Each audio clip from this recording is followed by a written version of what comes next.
नमस्कार मित्रांनो, आपण लास्ट लेक्चर मध्ये फर्स्ट ऑक्सिलेशन ही कन्सेप्ट बघितली. तसंच आपण फर्स्ट ऑक्सिलेशन साठी डिफरन्शियल इक्वेशन फाइंड आउट केला आणि आपल्याला काय भेटलं डिफरन्शियल इक्वेशन. तर differential equation for first oscillation is d2x by dt square plus 2 mu dx upon dt plus omega square x is equal to f sin omega double s t. This is the differential equation for the first oscillation. तर आज आपण ह्या lecture मध्ये ह्या first oscillation चे जे differential equation आहे याचे जे सोल्युशन फाइंड आउट करणार आहोत. ओके, तर सोल्युशन फाइंड आउट करणार आहोत. तर आपल्याला माहिती आहे काय डिफरन्शियल इक्वेशन हे आहे. जर अशा प्रकारचं डिफरन्शियल इक्वेशन असेल तर त्याचे दोन प्रकारचे सोल्युशन असतात. एक x इज इक्वल टू एक तर कॉम्प्लिमेंटरी फंक्शन असतं किंवा सेकंड कुठलं असतं पर्टिक्युलर इंटरग्रल. कुठल्या प्रकारचे दोन सोल्युशन असतात, एक तर कॉम्प्लिमेंटरी फंक्शन असतं किंवा पर्टिक्युलर इंटरग्रेशन असतं. पण आपण डॅम्प्ड ऑक्सिलेशन मध्ये बघितलेलं आहे. डॅम्प्ड ऑक्सिलेशन मध्ये आपण काय differential equation of solution of differential equation of damped oscillation काय होतं, कॉम्प्लिमेंटरी फंक्शन होतं. त्याच्यामध्ये आपल्याला माहिती आहे की LHS इज इक्वेट केले जाते विथ झिरो. LHS काय सॉरी RHS काय केली जाते, सॉरी LHS इक्वेट केली जाते विथ झिरो. काय जर कॉम्प्लिमेंटरी फंक्शन जर ह्या डिफरन्शियल इक्वेशनचं सोल्युशन असेल तर काय असणार आहे, याची LHS काय असणार आहे, इक्वल टू झिरो असणार आहे. म्हणजेच आपण डॅम्प्ड ऑक्सिलेशन मध्ये पण पाहिलेलं आहे कारण डॅम्प्ड ऑक्सिलेशन मध्ये जे सोल्युशन होतं ते कॉम्प्लिमेंटरी फंक्शन होतं. जर आणि इथं फर्स्ट ऑक्सिलेशन मध्ये पण सिमिलर आपल्याला काय डिफरन्शियल इक्वेशन भेटलेलं आहे. ओके, जर असं इक्वेशन असेल तर त्याचे दोन सोल्युशन असतात. That is x is equal to एक तर complementary function plus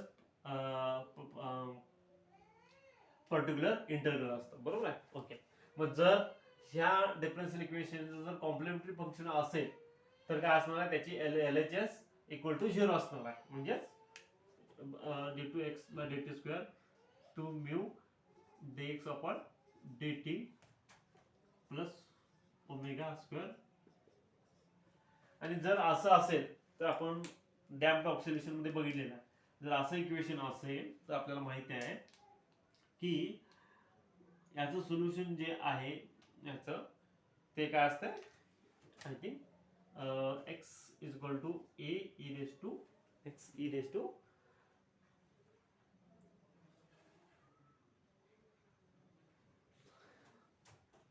minus omega T, I think something असं असतं इक्वेशन.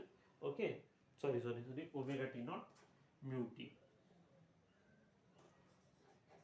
असं याचं काय असतं फायनल सोल्युशन असतं. जर असं असेल तर काय होते, अशा सिच्युएशन मध्ये जे ऑक्सिलेटिव्ह बॉडीचे अँप्लिट्यूड काय होते विथ टाइम रिड्यूस होते, विथ टाइम अँप्लिट्यूड काय होते रिड्यूस होते आणि फायनली इट्स बिकम काय होते amplitude zero, becomes zero. Okay, so which is also case in damped oscillation. जर असं असेल तर काय होतं, तर असं डिफरन्शियल इक्वेशन असेल तर काय होणार आहे, with time passes the amplitude of the oscillating body decreases and at a certain point the amplitude becomes zero, that is the body stop to oscillate. म्हणजे ऑक्सिलेट होण्याची स्टॉप होणार आहे. बरोबर आहे. पण फोर्स ऑक्सिलेशन मध्ये कसं होतं का, बॉडी ऑक्सिलेट होण्याची स्टॉप होते का, नाही होत, नेव्हर होते. कारण आपण एक्सटर्नल पिरियोडिक फोर्स अप्लाय करत असल्यामुळे body continue in its oscillatory state. म्हणजे काय असते, आपण एक्सटर्नल पिरियोडिक फोर्स अप्लाय केल्यामुळे काय होते, बॉडी त्याच्या ऑक्सिलेटरी मोशन मध्ये कंटिन्यू राहते. बरोबर आहे. त्यामुळे काय असणार आहे, हे सोल्युशन नसणार आहे. मग सेकंड सोल्युशन काय असणार आहे, तर सेकंड सोल्युशन काय असणार आहे, पर्टिक्युलर इंटरग्रल असणार आहे. सेकंड सोल्युशन, मग हे जर सोल्युशन नसेल ह्या डिफरन्शियल इक्वेशनचा तर कुठला असणार आहे, एक तर मग पर्टिक्युलर इंटरग्रल हे सोल्युशन आहे. मग जर हे जर सोल्युशन असेल ह्या डिफरन्शियल इक्वेशनचं तर आपल्याला x ची व्हॅल्यू काय असणार आहे, जर हे जर सोल्युशन असेल, म्हणजे पहिले पार्ट नसेल, म्हणजे कॉम्प्लिमेंटरी फंक्शन हे जर या डिफरन्शियल इक्वेशनचं सोल्युशन नसेल, तर काय असणार आहे, पर्टिक्युलर इंटरव्हल हे ह्या डिफरन्शियल इक्वेशन पर्टिक्युलर इंटरव्हलद्वारे ह्या डिफरन्शियल इक्वेशनचं सोल्युशन असणार. जर असं असेल तर आपल्याला काय भेटणार आहे, तर सोल्युशन ऑफ दिस इक्वेशन काय भेटणार आहे, x is equal to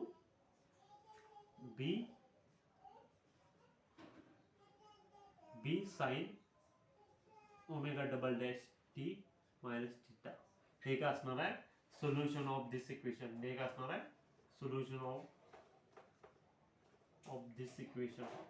this equation हे काय असणार आहे, सोल्युशन ऑफ दिस इक्वेशन असणार आहे. Where b is amplitude of forced oscillation, amplitude of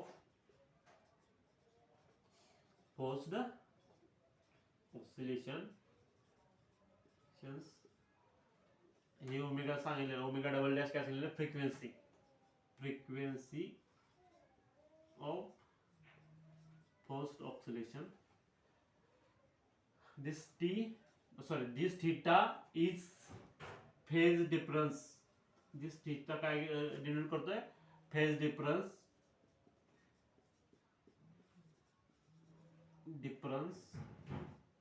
between oscillatory body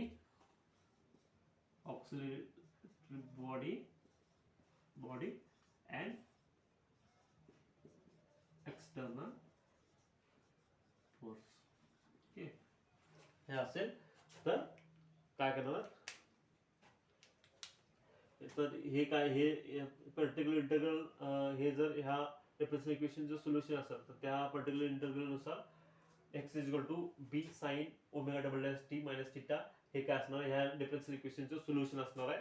याच्यामध्ये आपल्याला माहित आहे x is a displacement, beta is amplitude of force oscillation, omega double dash is the frequency of force oscillation and theta is phase difference between the oscillatory body and external force. हे असणार आहे. Okay okay, मग मला सांगा, जर ह्या इक्वेशनचं जर हे सोल्युशन असेल तर काय असणार आहे, जर आपण ही x ची व्हॅल्यू याच्यामध्ये जर पुट केली तर हे इक्वेशन काय होणार आहे, सॅटिस्फाय व्हायला पाहिजे. Okay, so by putting this value in this equation we find out the value of amplitude and phase difference. Okay, and the steady state equation of forced oscillation. Okay, so by putting the value of x in this equation we find the value of amplitude, phase difference and steady state equation of forced oscillation. Okay, so we know that याचं solution काय असणार आहे, याचं solution may be x is equal to b sin omega double dash t minus theta. Okay okay, now d2x by dt square काय असणार आहे, d2x by dt square, तर d2x by dt square असणार आहे minus b omega double dash square sine, असंच असणार आहे काय, कारण बघा dx by dt काय असणार आहे, dx by dt b omega cos omega double dash T minus theta असणार आहे, बरोबर आहे. dx by dt काय असणार आहे, इथं आपण लिहू dx by dt काय असणार आहे, dx by dt so b omega double dash cos, हे जर x असेल तर dx by dt काय असणार आहे, हे असणार आहे, आणि d2x by dt काय असणार आहे, dt स्क्वेअर, सो मायनस, कारण cos याचं परत डेरिव्हेटिव्ह, cosचं derivative minus sine, so b minus b omega double dash square, sorry इथं साइन, इथं काय असणार आहे sign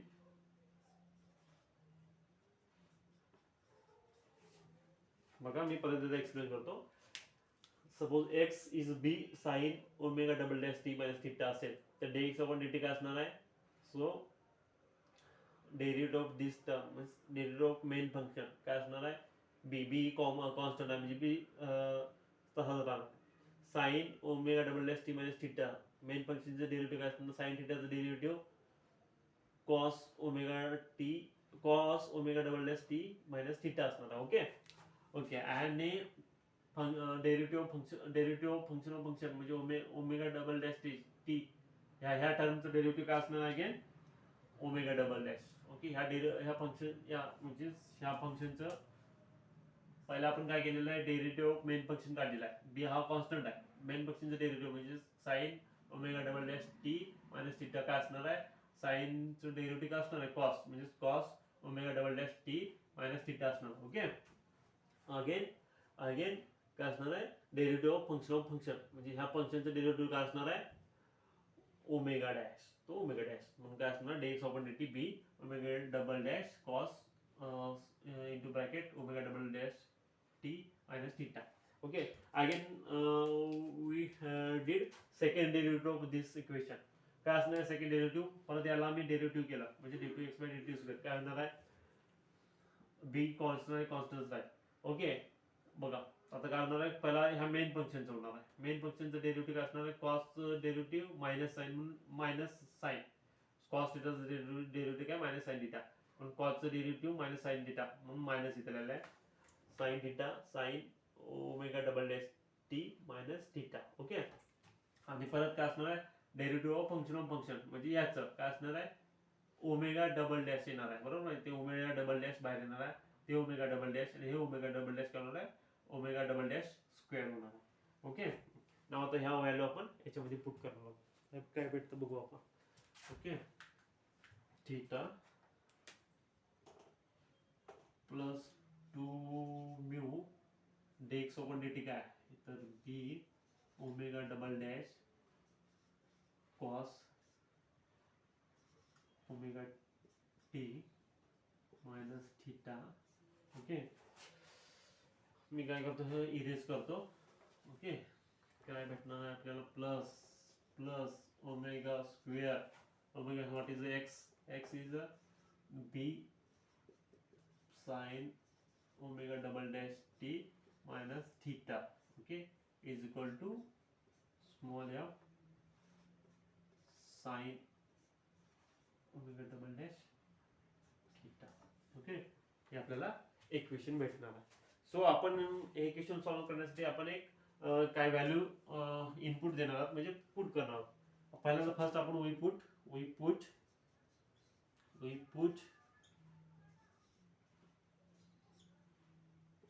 minus theta is equal to 0. Okay. हे असं असेल तर काय येणार आहे omega double dash T is equal to theta येणार आहे. ओके. ओके. सो आपण काय पहिल्यांदा पुट करणार आहे omega double dash T omega double dash T minus theta is equal to 0 put करणार आहे. जर समजा हे पुट केलं तर ह्या इक्वेशन मध्ये काय होणार आहे इथं साइन 0 काय असणार आहे साइन 0 असणार आहे म्हणजे ही टर्म कॅन्सल होणार आहे. ओके. अगेन त्या टर्मसाठी काय असणार आहे 0 कॉस 0 काय असणार आहे 1 म्हणजे काय असणार आहे 2 म्यू बी डबल डॅश ही टर्म भेटणार आहे. Okay. Okay. Again in this term this becomes 0 म्हणजे sine 0 again this term gets cancel. So left साइडला काय भेटणार आहे आपल्याला हे भेटणार आहे. तर राईट साइडला काय भेटणार आहे बघू. राईट साइडला काय F sine omega double dash T we know from this we can find omega double dash T is nothing but theta. Okay. So it's become sine theta. Okay. this is the equation suppose 1. Okay. Okay. Now in second time we put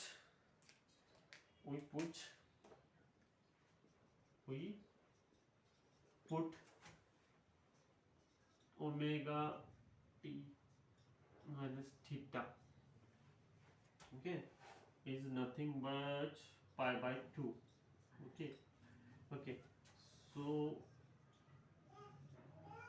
double dash t is nothing but theta plus बघा again second term we put the omega t minus theta is equal to pi by 2. So from this we can find या काय करणार आहे आपण हे omega t minus theta आहे, हे minus हा इकडे गेला तर काय प्लस होणार आहे, म्हणून काय होणार आहे omega double dash T is to आपल्याला काय होणार आहे थीटा प्लस पाय बाय 2 और पाय by 2 plus double with simple first काय होणार आहे पाय by 2 by theta. Okay okay, हेच आपण कसं लिहू शकतोय थीटा प्लस पाय बाय 2 हे असं पण लिहू शकतोय. हे आपण हे जे आहे हे आपण असं पण लिहू शकतो theta plus pi by 2. Okay, तर हे पुट करणार काय होणार आहे बघा ह्या इक्वेशन मध्ये काय होणार आहे इथं बघा फर्स्ट टर्म मध्ये omega double dash T minus theta is पाय बाय 2 म्हणजे साइन पाय बाय 2 काय असणार आहे साइन पाय बाय 2 म्हणजे 1 म्हणजे मायनस उसके. Okay, plus plus cos pi by 2 ह्या आपण ह्या टर्म साठी पाय बाय 2 ठेवणार आहे कॉस पाय बाय 2 cos पाय by 2 0 into this term is 0. Okay, so this term get cancelled. Next here omega square b sin omega double dash t minus theta again in this for this that is omega double dash t minus theta साठी आपण काय ठेवणार आहोत पाय by 2 म्हणजे काय sin पाय by 2 sin पाय बाय 2 अगेन काय येणार आहे 1 येणार आहे. ओके, सो काय होणार आहे ओमेगा स्क्वेअर बी. ओके, ही व्हॅल्यू भेटणार आहे. Okay, now for it for that काय भेटणार आहे आपल्याला यासाठी आपण काय ठेवणार आहोत theta plus pi by 2 theta plus pi by 2 याच्यासाठी जर ठेवलं तर इथं काय भेटणार आहे F sine theta plus pi by 2. जर असं असेल जर जनरल फॉर्म्युला आहे आपल्याकडे sine theta plus pi by 2 is nothing but काय general formula is nothing but cos theta is nothing but cos theta. हा जनरल फॉर्म्युला आहे मॅथमॅटिक्स 11 12 च्या मॅथमॅटिक्स मध्ये बघाल तर sign theta plus pi by 2 is nothing but cos theta. So we write for that term by using this formula we can write क्या f cos theta. This is equation 2. Okay, okay, now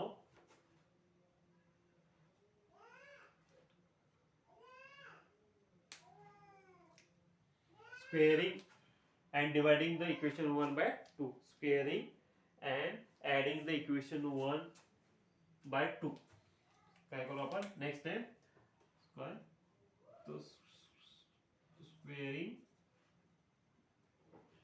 and adding equation 1 and 2 म्हणजे काय याचा या दोन्ही इक्वेशनचा square करायचा आहे आणि add करायचा आहे म्हणजे काय करणार आपण ह्या दोन्ही इक्वेशनचा स्क्वेअर करणार आहोत आणि ऍड करणार आहोत म्हणजे डावी साइड मध्ये ऍड करणार आहोत उजव्या साइड मध्ये ऍड करणार आहे. तर काय भेटणार आहे तर बघा याचा एक स्क्वेअर काय असणार आहे 4 mu square b square omega double dash square. Okay, plus plus याचा स्क्वेअर काय असणार आहे याचा स्क्वेअर काय असणार आहे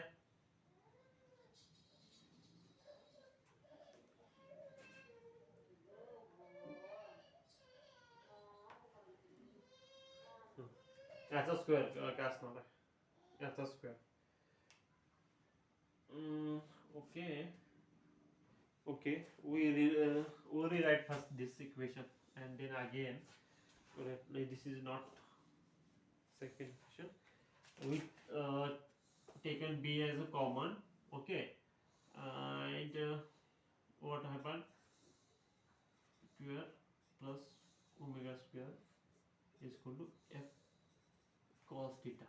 Now it is easily to understand. Okay, now this term get okay minus we rewrite this term only. Okay, so b into omega square minus omega double dash square is equal to f cos theta. Okay, now squaring and adding equation 1 and stop. Now squaring and adding equation 1 and 2. What we get? We get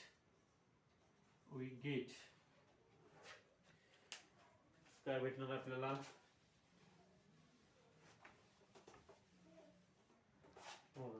This equation is created the 4 mu square b square omega double dash square, okay, plus this means b square omega square minus omega double dash square whole square is equal to f square sin square theta plus f square cos square theta. Okay, so we taken f square common. Oh, what happened? Sin square theta plus cos square theta. We know that this means 1. This term sin square theta plus cos square theta is nothing but 1. So we get right hand side f square. Right hand side f square. Okay. Okay. So now we want to find value of amplitude, that is b square. So first I write here complete equation, that is 4 mu square b square omega double dash square plus b square omega square minus omega double dash square whole square is nothing but f square. Okay. Now we first पहिला आपण काय करू, हे b square आहे काय करू common काढू, b square आहे आपण काय काढू कॉमन काढू. तर काय भेटेल आपल्याला कॉमन काढल्यानंतर 4 mu square omega double dash square plus omega square minus omega double dash square and the square of whole brackets is equal to f square. Okay. So I want value of this b, that is amplitude. So first I written as b square is nothing but f square divided by काय इथं multiplier आहे, या बाजूला गेल्यानंतर काय होणार divide आहे, कारण मला काय पाहिजे ॲम्प्लिट्यूडची व्हॅल्यू पाहिजे. ॲम्प्लिट्यूडची व्हॅल्यू पाहिजे असेल काय असणार आहे, मी बी टर्म लेफ्ट हँड बी जी टर्म आहे, बीची जी टर्म आहे लेफ्ट हँडला साईड, म्हणजे बी हा लेफ्ट हँडला साईडला ठेवेल आणि बाकीचे सगळ्या टर्म आहेत मी काय केले राईट हँडला लिहिले. मग काय होणार आहे b square is equal to f square आहे तर आहे आणि हा जी मल्टिप्लाय क्वांटिटी आहे काय इथं गेल्यानंतर काय होणार डिवाइड होणार आहे, म्हणजे 4 b square omega double dash square plus omega square minus omega double dash square and again bracket square. Okay. Now we want the value of b, so I had taken it square root. मी याचा square route घेतला तर काय होणार आहे, तर square cancel होणार आहे, b is equal to याचा स्क्वेअर आणि स्क्वेअर रूट कॅन्सल होणार आहे, f divide by square root मध्ये ही क्वांटिटी. ओके. मग मी फक्त ह्या क्वांटिटीला रिअरेंज करतो. काय रिअरेंज करणार आहे, ओमेगा स्क्वेअर मायनस स्क्वेअर ही जी क्वांटिटी आहे मी पहिल्यांदा लिहितो आणि ही क्वांटिटी नंतर लिहितो, plus 4 mu square omega double dash square. Okay. हे फक्त मी रिअरेंज करणार आहे. This equation give the amplitude of the forced oscillation, amplitude of the forced oscillation.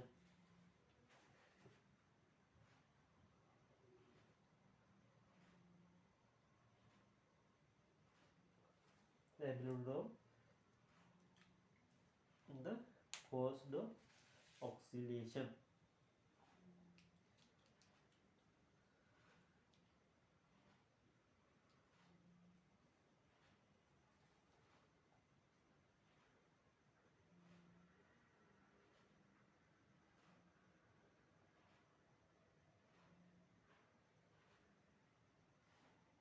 This gives the amplitude of force oscillation. Now we find the theta. We find the theta, that is phase difference. We find the theta, that is phase difference. So we know again these two equations. That is which two equations? 2 mu sine, 2 mu sine, sorry sir, 2 mu b omega double dash is equal to f sin theta. आपण मगाशीच बघितलेलं आहे. आणि second कुठलं equation आपल्याला माहित आहे? तर minus b omega double dash square plus omega square b is equal to f cos theta. Okay, आपण हे असं पण लिहू शकतो, असं. तर b omega square minus omega double dash square is equal to f cos theta. हे आपल्याला दोन इक्वेशन माहिती आहेत, आपण मगाशी बघितले. Okay okay. Now dividing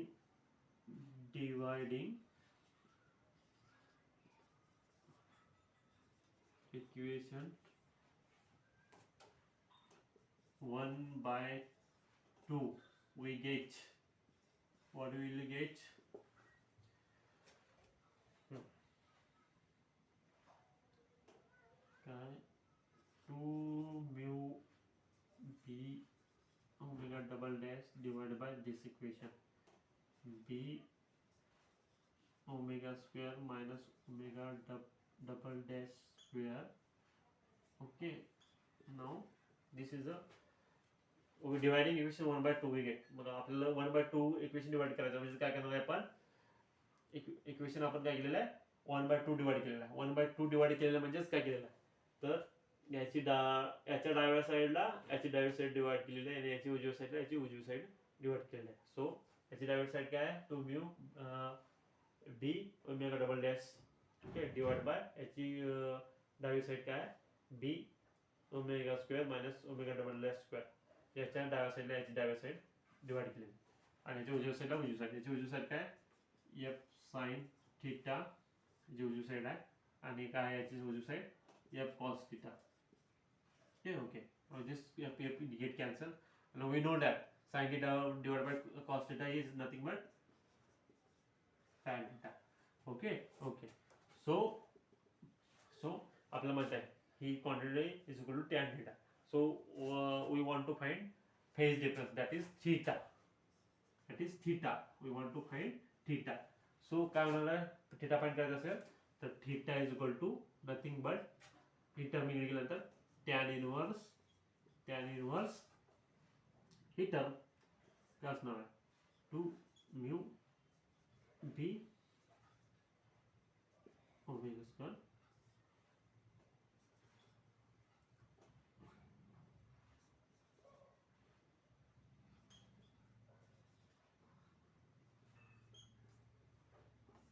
this is nothing but the phase difference. This is nothing but the phase difference between oscillatory body, and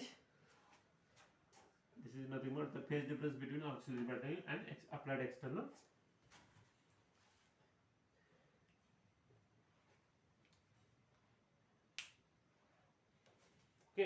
Okay. Again we know this bb get cancelled.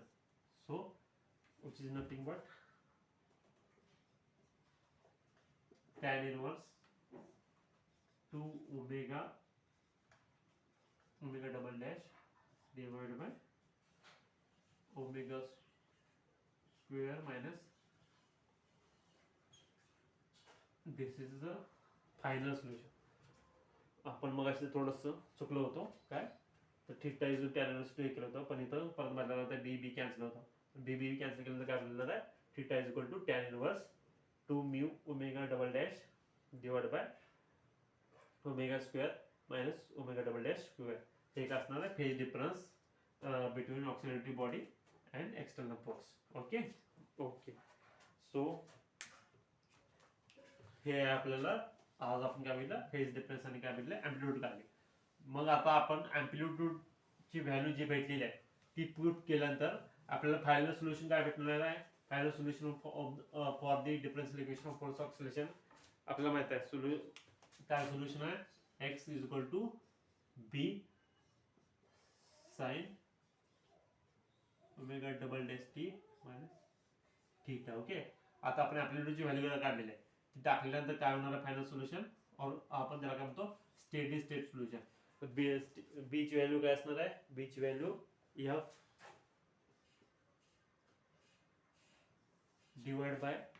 Divide by square root मध्ये omega square minus omega double dash square of the square plus 4 mu square omega double dash square. हे आहे बीच value आपण जे find out केलेले into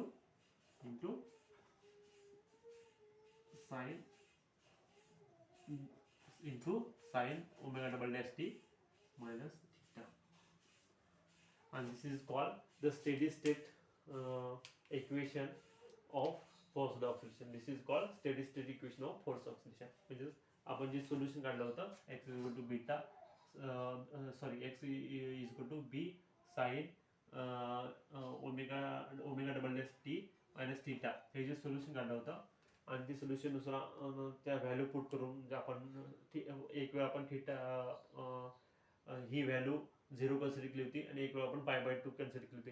हे consider करून आपण बी ची म्हणजे अँप्लिट्यूडची व्हॅल्यू काढली होती आणि ती अँप्लिट्यूडची व्हॅल्यू या इक्वेशन मध्ये पुट केल्यानंतर आपल्याला final steady state equation of force oscillation भेटणार आहे. काय, x is equal to f divided by square root मध्ये omega square minus omega double dash square whole bracket square plus 4 mu square omega double dash square into sine theta minus तसेच sine omega double dash T minus theta. हे आपल्याला steady state equation भेटणार आहे. So आपल्याला post ऑक्सिलेशनची इथं concept शिकलेले आहे आणि ह्या कन्सेप्ट सोबतच आपला हा चॅप्टर इथं ओव्हर झालेला आहे. Okay, thank you.